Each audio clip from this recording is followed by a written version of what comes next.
Hello and welcome to Talk Truth. My name is Corey Huntsberger. I've got Alan Huntsberger in the studio with me. Dad, let's start off with our foundational verse because we need it. The earth and everything in it, the world and its inhabitants belong to the Lord, for he laid its foundation on the seas and established it on the rivers. Psalm 24, 1 and 2. Dad, why is this verse important?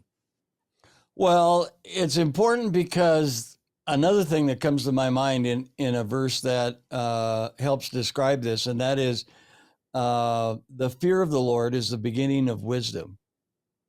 The fear of the Lord is the beginning of wisdom. Now, what does that mean? The fear of the Lord is to live in awe of him. It's to worship him, is to give him your love. And to cling to him is to walk in loyalty and trust. Jesus revealed this same heart when he said, "My sheep hear my voice. I know them and they follow me." John 10:27. So Jesus doesn't want a cold, distant relationship. He wants and desires a personal, living, communicating relationship with each one of us. He calls us by name. It says in John 10, he speaks to us through his word and leads us by his spirit. So today, remember, the God who owns heaven and earth calls you into relationship, not ritual. Stay in his word daily. Listen for his voice and follow him closely. And you'll understand what it means when we say the earth and everything in it, the world and its inhabitants belong to the Lord. Yeah. Well, interesting times. I'm glad you brought that up. I've been reading in Isaiah chapter 9, and I'm telling you, Dad, God is revealing himself in these times.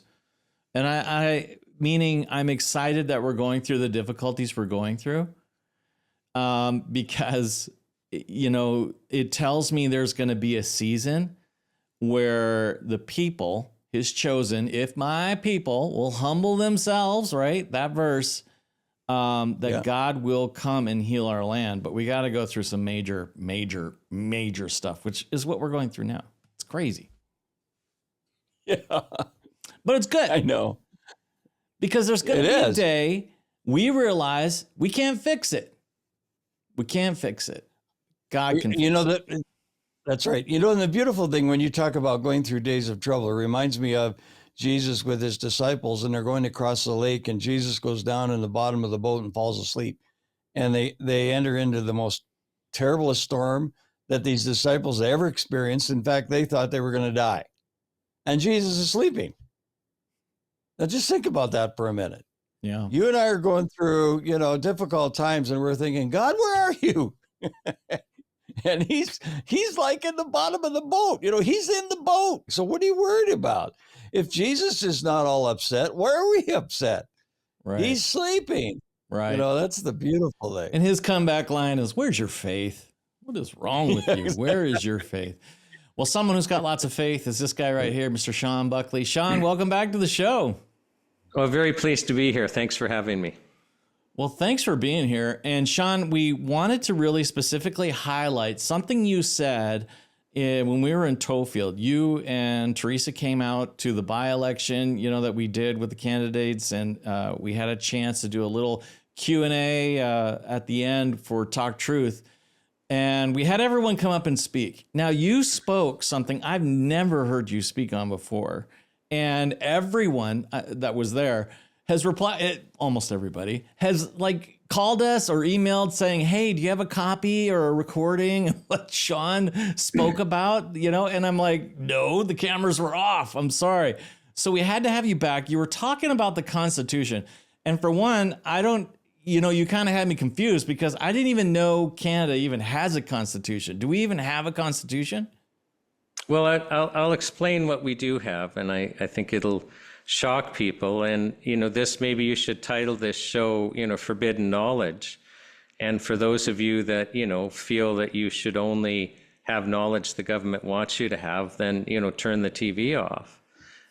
If I was to, Corey and Ellen, if I was, well, I'll ask your audience and all of you out there, I mean, be honest. So how many of you have read the Canadian Constitution? And if we were all in a room together, I would see a few hands go up, like only a few. And then if I was to ask those few, I said, like, did you actually read the whole Constitution? I'm not talking about the Charter of Rights and Freedoms, which is a very small part of our Constitution, because many people have read our Charter of Rights and Freedoms, which is just a small part of the Constitution Act of 1982. So, but I'm hard pressed to find a Canadian, including lawyers, who have actually read our entire Constitution. Now, let's put this into perspective, because the most important law that governs your life is our Constitution. That's the document that sets out what each level of government can do. It sorts out basically how the government has control over your life, how the government has control over your land, how the government has control over everything. No document has more power over you, is more important to you in your entire life, and yet none of us have read it. And yet most of us, pretty well everyone watching this show, will have gone through at least 12 years of government-funded education. Even if we went to private school, the curriculum would have to be approved of by the government. And yet none of us have read the most important document governing our lives. And you really have to ask the question, why is it that I have not read the Canadian Constitution? And when you read it, you know why the government doesn't want you to read it. Because if I was to ask everyone watching, are we in a democracy? Is Canada a country? Does Parliament have authority over us? Like we believe things that have no basis in reality. So the first thing is, Corey, you asked what's a constitution? Well, in theory, a constitution is, a document or, set of documents that basically are our founding and primary laws that say, who can do what, So the U.S. Constitution starts with, we the people, and and creates different branches of government. So they've set themselves up as a republic, and they have separation of power. So the courts are separate.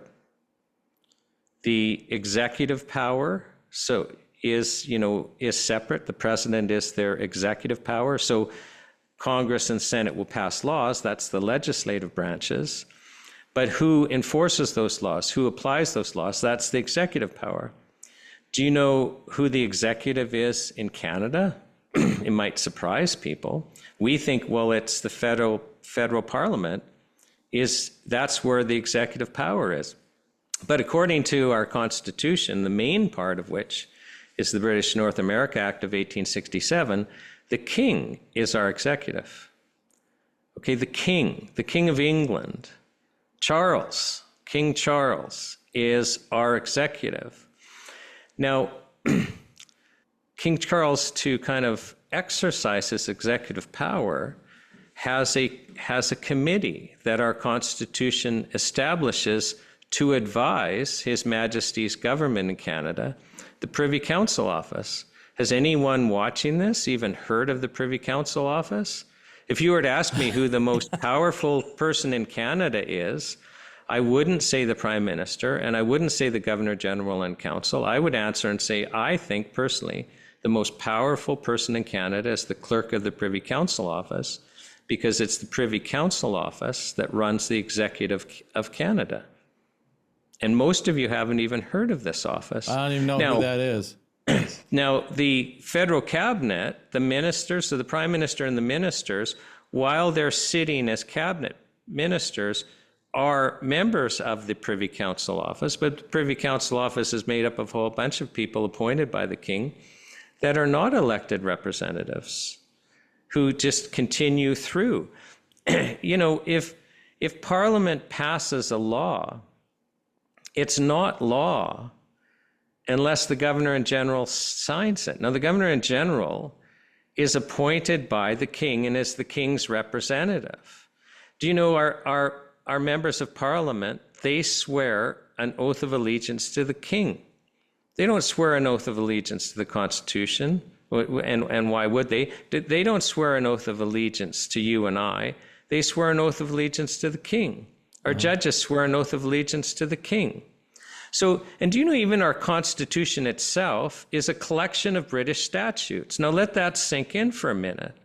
So the Parliament in the United Kingdom, sitting in London, passes a law. So, you know, the first part of our Constitution Act is called the British North America Act of 1867.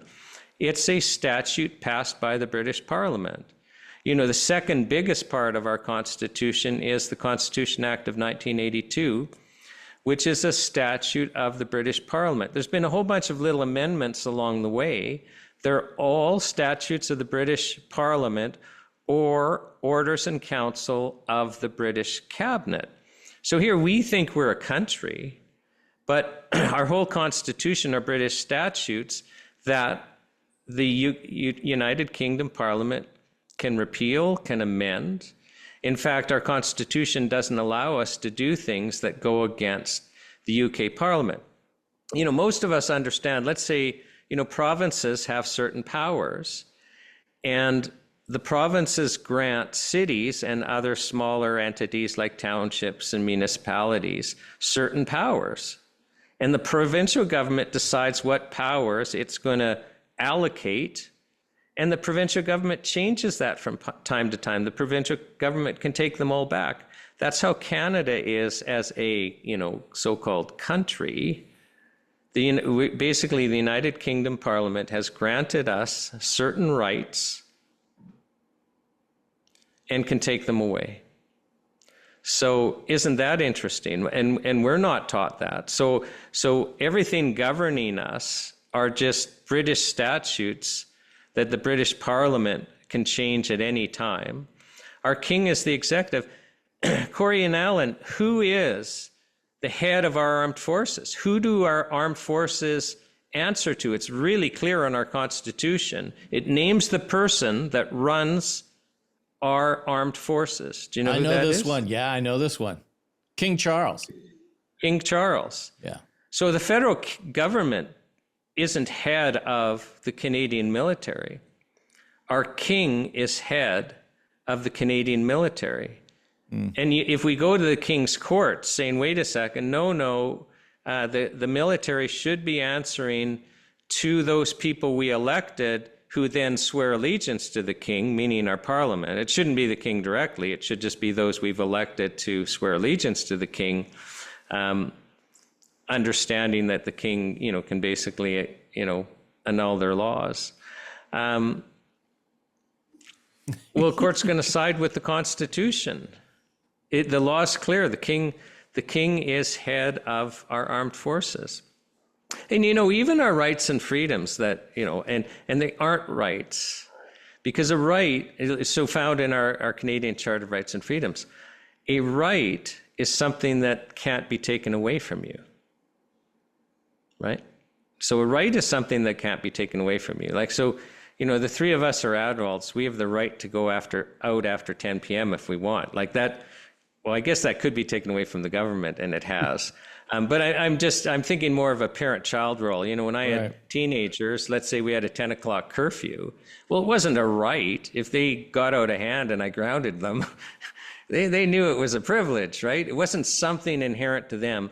And even though we have on paper, you know, in theory, all these great rights, there's a limitation. The government, you know, it's subject to the government saying, no, I'm justified in this case in taking away your rights. So we don't have rights, we have privileges. And, you know, it is true the courts can decide, you know, the extent of those privileges. But we don't have rights. And even that document only applies in the very narrow sense to government. But, you know, government gets out of it by basically subcontracting to others. And one of the cases that come to mind is you guys did a show on Sheila Lewis, who testified at the National Citizens Inquiry, and she needed an organ transplant to survive. And this was during COVID.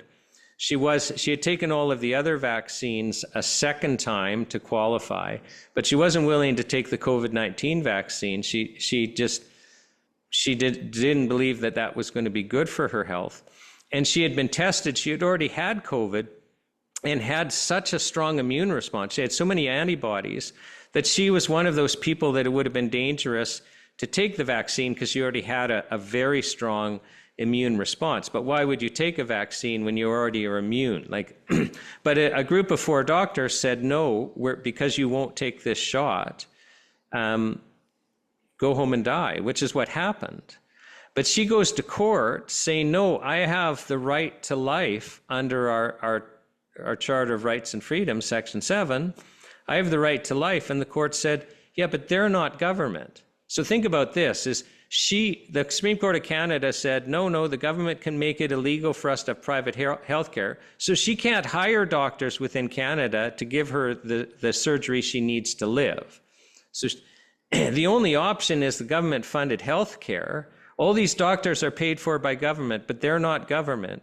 So she has no right to her life because the charter doesn't apply to doctors that she has to, by law, access. She has no other choice, who are paid for by government, but that's not government. So even that's absolutely limited. And, so we basically have this system where, we're subject to the British Parliament. The king, if we pass a law that the king doesn't like, the Governor General doesn't have to sign it, and it's not law. And even if the Governor General agrees to sign it, the king has under our Constitution, under those British statutes, within 2 years can just annul a law. But, the Privy Council and the king run the show. So, the whole thing's a facade. I mean, we say we live in a democracy. Well, what's a democracy? Isn't that the will of the people? But yet, you and I and everyone watching this, we don't get to vote on important things. Europe wants a war because they're bankrupt and they likely need a currency reset. And every time in history we're there, somebody starts a war, so that can be blamed and not all the deliberate policy mistakes along the way. So we could be on the verge of a war. Well, we're not going to get to vote on that. We're not going to get to vote on whether there's conscription, whether the government can force our children to go and kill other people and be killed by other people. I mean, it's not just be killed by other people. I mean, the government can force us. I mean, Ukraine is conscripting people my age because they're so desperate right now.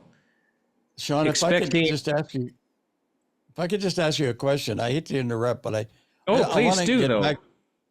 I want to ask, well, what about the Commonwealth? I guess my understanding always was that we broke away from the king and being under the British system and became a member of the Commonwealth, which kind of like was kind of like related to the kingship, the royalty, and whatever, but they were just a figure. They had no power or authority over us. So, what is the Commonwealth then, if we don't have freedom from the British?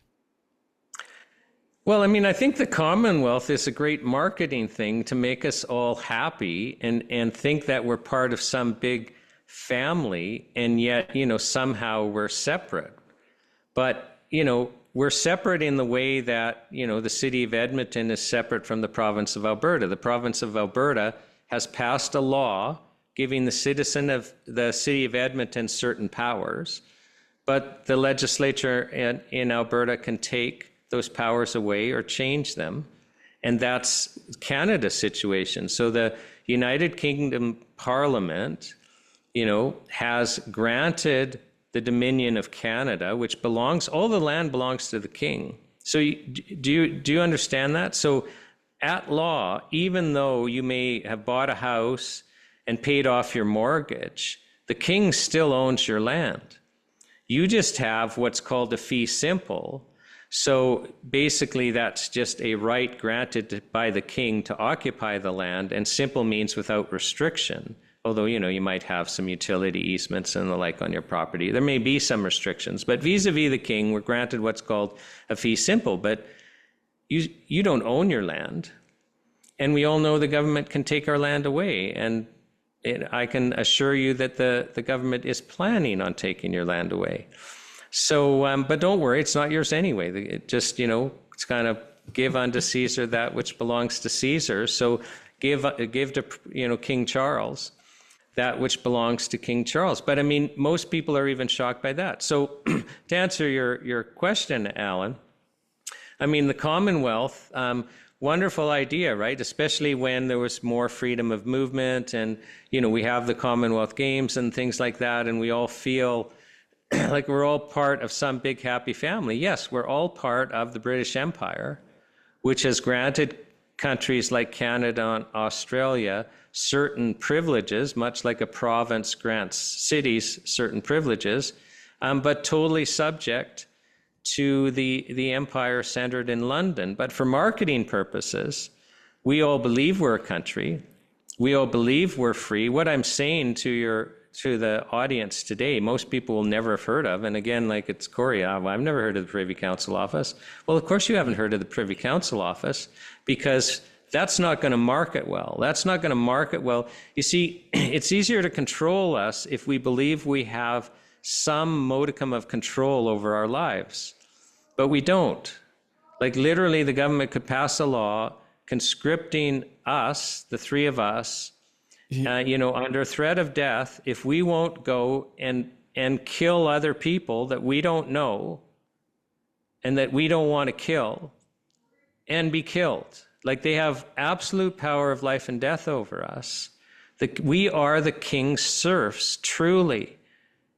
Like, tell me how, I used to think, Middle Ages, people were serfs on the land. Literally, the landlord controlled their lives. Well, likely those serfs had to spend less of their time working for the landlord than we end up working for all the levels of government. Because it's not just the taxes we pay, which for most of us, when you add in sales tax and income tax and a fee for this and a fee for that, is over 50% of our income. But we're also obligated to spend a lot of our time complying with these laws. So each of us every year, we have to renew our car insurance. We have to renew our driver's license. We have to do our taxes. Like these are just ones to come to mind, but the obligations so it's the government not just takes our money, but takes our time, which takes away from our ability to earn a living. And also, you've got to be a balanced person. So likely we're worse than serfs in the Middle Ages, but certainly the government has likely more control over our lives than the feudal landlord had over the serfs. And yet we believe we're the freest people ever. Shawn, we got like 2 minutes. Quickly, there's going to be some people that are watching this. They've known this because they're older, right? I know the older generation was very aware of the monarchy and all that kind of stuff. The younger generation has no idea. And a lot of us is like, this has been a really good reminder because we see that we are living a facade. Canada sometimes doesn't feel like a real country. And basically you're saying we're not. And here's why. 60 seconds. What can we do about this? What should we do? What do you think our options are? Because it sounds like we don't have many. Yeah, that's a tough question. So step one is just find out the truth. So, I actually share this episode with as many people as you can, so at least people come to understand we don't have what you think we have.